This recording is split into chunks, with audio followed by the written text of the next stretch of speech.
Yeah, I gotta find a way to get around it because I do want to help them with any addictions that they may have. But I was just saying that that was an example. But the same thing goes with alcohol, caffeine, cigarettes, all of it. One thing that'd be great for us to stop doing as a people, and I ain't talking about black people, I'm talking about human beings. If we would stop judging people negatively based on what their particular habit or vice is. I don't know why don't like that word vice, but whatever their habit is, that thing that they need to kick. Because to me, when you look at it at the end of the day, an addiction is simply the same thing. It's something that you're doing that you know is causing harm to you, but you continue to do it. It's giving you some form of satisfaction, short-term satisfaction, and you're doing it knowing that it can be harmful to you, but you're doing it anyway. That can apply to food, that can apply to alcohol, caffeine, smoking, whatever. So we need to stop trying to shun people for that thing that they're attached to, and rather understand and help them through it. you know that would be a better route to go.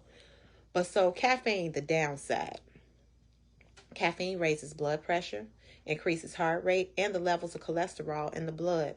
It can lead to sugar cravings and digestive upsets, including diarrhea, if taken at or near meal times. Caffeine can interfere with the absorption of calcium and iron, increasing the risk of osteoporosis and anemia. See that? It's always something, y'all. I'm so tired of them. I'm so sick of them. They always got some have us out here looking crazy. Caffeine increases the production of urine.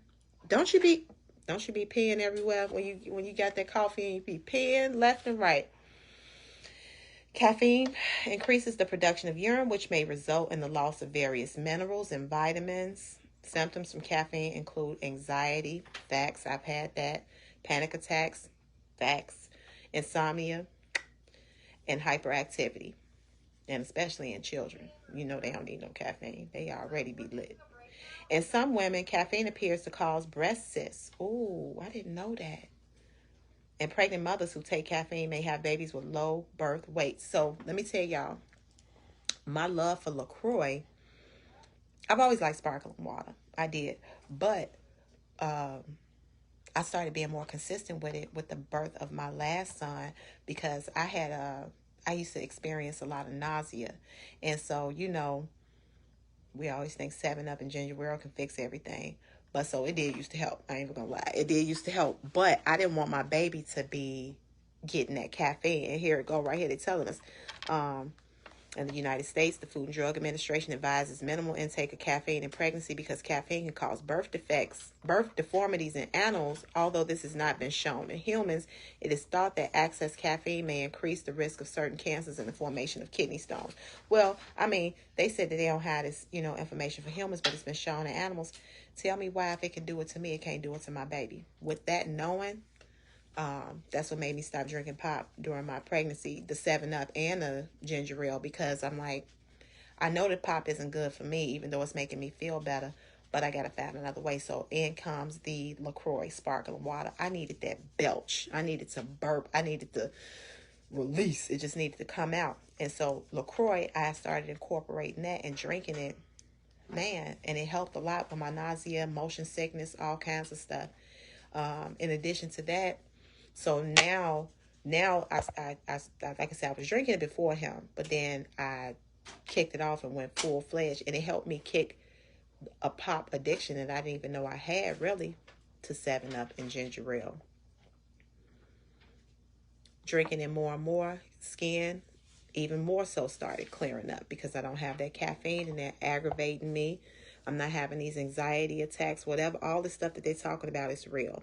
Cut that pop out of your diet and watch your waistline just pretty much disappear. Just start with small changes. Pop is one way to lose weight if you cut it out, and it's one way to decrease anxiety attacks and stuff like this that they're talking about, panic attacks. Detox slowly. Abrupt withdrawal from caffeine can cause headaches, fatigue, depression, poor concentration, digestive disturbance, and changes in sleep. It is best to reduce your intake slowly over a couple of weeks. To each his own.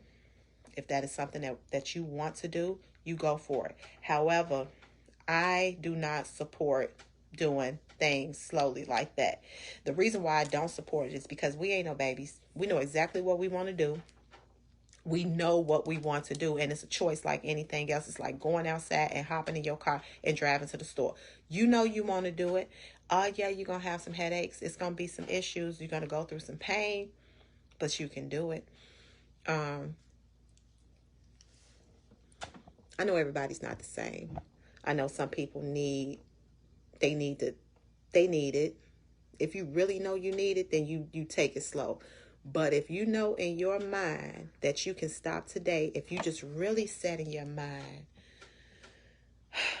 this is pop I'm talking about. I'm talking about pop. You got to make it real, real, real simple. This is pop.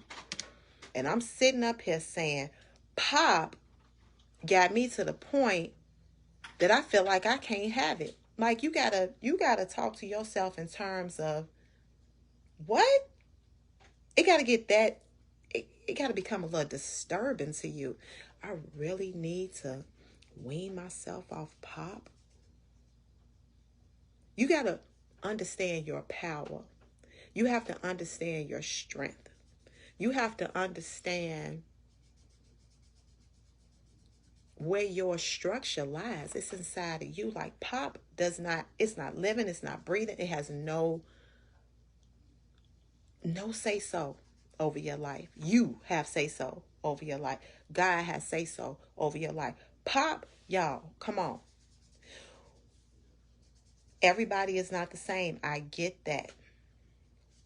But what helped me get healthy, what helped me maintain my health, and I will not change the format of, I'm not going to tailor this story for anybody because I want it to make sense to you like it made sense to me. You have to put it in terms of simplicity. We have to stop overcomplicating things. It's not as serious as we make it out to be.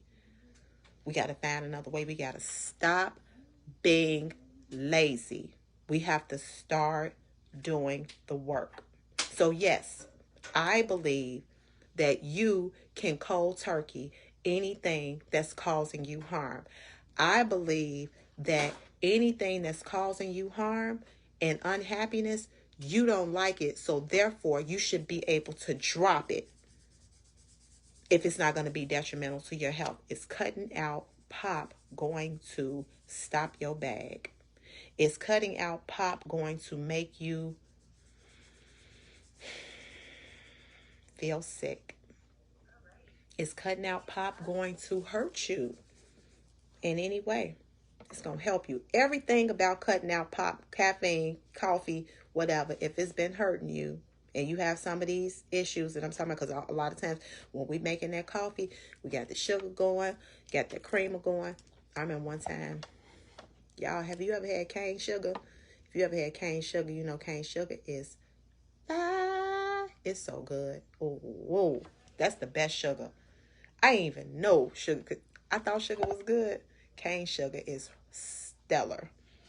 So I'm thinking, la-di-da. Well, at least I'm using cane sugar in my coffee. I'm good. I'm just use some of my low-fat creamer. Creamer still got lots of sugar in it, duh, because they can hide the name of sugar under 54 different names. This is how these people be messing with us, y'all. They get around in this system of the dietary world. It's so much that they can get away with because people, you make money off of teaching people and teaching them a way that speaks to their impatience with themselves, speaks to their either inability to research or just don't want to do it. Lazy. You know what I'm saying? Don't know how or don't want to know how. Where the money at? All on the table for the taking, because I can teach you anything I want to teach you. I can give you anything because I know you desperate. We don't do that up in here. And I know it's a lot of other trainers that don't do it that way either, but it shows it's a lot of people out there that's on us, y'all. We ain't nothing but walking insurance policies when we don't educate ourselves. I want you to let this stuff go. It ain't doing you no. You can have some coffee every now and again. Have you some black coffee. If you're going to make your coffee, if you're not having anxiety, if you don't feel like you're addicted, you just want the coffee, put some stevia in there. You know, I know that creamer is fine. Wait, I'm going to go back and tell y'all about cane sugar. I almost lost my train of thought. I'm going to tell you about cane sugar in a minute. As far as creamers to use, you're going to have to start looking at the vegan-friendly options. Look at some of those vegan creamers and see what the ingredients are in there. Get you a healthier version of sweetness, an alternative version, and, use some stevia. If that don't work, you're going to have to start getting half your own supply, because I do not drink coffee, and I used to love it, and I thought I needed it. Sometimes I would drink it before a workout. I look back now, I'm like, girl, you done lost your mind. Do you realize how strong you are, how much energy you get from food if you need it? That false sense of hypeness that caffeine gives you. I don't need that. Like we was talking about, what did it say? What did the thing say? As our body adapts to caffeine, greater amounts are needed to produce the same degree of stimulation. Going to Dunkin' Donuts up there. Let me get a shot of turbo. Let me get 2 shots of turbo. Sound like a turbo fool. Looking crazy. Them people up there giving me all that strong caffeine. Then I end up with a bump looking crazy somewhere right here. Because my face post skin just don't know which way to go. Skin just like, oh my God. Hyped up. Then you mad. Looking like you got a period bump at 30 or however old you are. I know I'm too old to be getting bumps. So when I get one, I know I done clowned somewhere, or either my cycle is coming. Cane sugar, so fine. It's so delicious. I didn't know that it was going to blow me up like that. I looked up, y'all. I was making my coffee. I'm like, this is cane sugar. Surely this is the more healthy sugar. I'm putting 2 tablespoons, whatever, however much I'm putting in there. And I got my creamer going. I'm getting it cracking. Best coffee I ever had. I end up looking pregnant in a matter of, I don't know, I want to say about 8 days, maybe 9. I was going into the 2nd week when I took a picture at work. It was a few years ago. Took a picture at work. I'm thinking I'm fly. I got my hair wrapped up, y'all. I got my hair was wrapped up. I wear scarves from time to time. And I had my Erykah Badu cracking. I got my earrings. I had my little flowy dress. And we at work and we taking the picture. Y'all, I'm on there looking like I'm about 5 months minimum. Belly just sticking out. I ain't even know. That sugar, I cut it out. And it gave me like a round, kind of hard stomach too. Like you could pat it. It was a pot belly is what it was. That's what a pot belly. It hit me with a pot belly. So you don't want to do that. It's some good sugar, but you don't have it all the time. You be looking crazy and be mad. So I'm going to read just a little bit more. I do want to continue to talk to us about addictions.